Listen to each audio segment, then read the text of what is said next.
অ' hello' কি কৰি আছা? এনে মোবাইল চাই আছো। তোমাৰ কাৰণে কিবা আনিছোঁ, কি আনিছা? চকলেট। সেইটো লোৱা। মোৰ কাৰণে নে সঁচাই? তোমাৰ কাৰণে সঁচাই। আহা, খোৱা খাওঁ দে। খোৱা তুমি। খোৱা। মই নাখাওঁ, তুমি খোৱা। একো নাই নাই খোৱা। নাই তুমি খোৱাচোন, তুমি খোৱাচোন। নাই তুমি খোৱাচোন। A few moments later.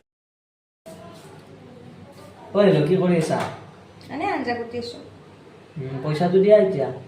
কি পইচা? আৰে তেতিয়া যে চকলেট দিছিলোঁ তোমাক। তুমি চোন কৈছিলা মোৰ কাৰণে আনিছা বোলে। অ' তোমাৰ কাৰণে আনিছোঁ চকলেটটো, কিন্তু পইচাটো নলওঁ বুলি কোৱা নাই। মই নাখালোঁৱে নহয়। আৰে মই নাজানো, মোক পইচাটো লাগিব। तुम ठीक हो? মোক পইচা লাগিব। মই নাখালোঁৱে নহয়। আৰে নহ'ব, মোক পইচা লাগিব। লোৱা। পইচাটো দিয়া। যোৱা। অ। যোৱা যোৱা।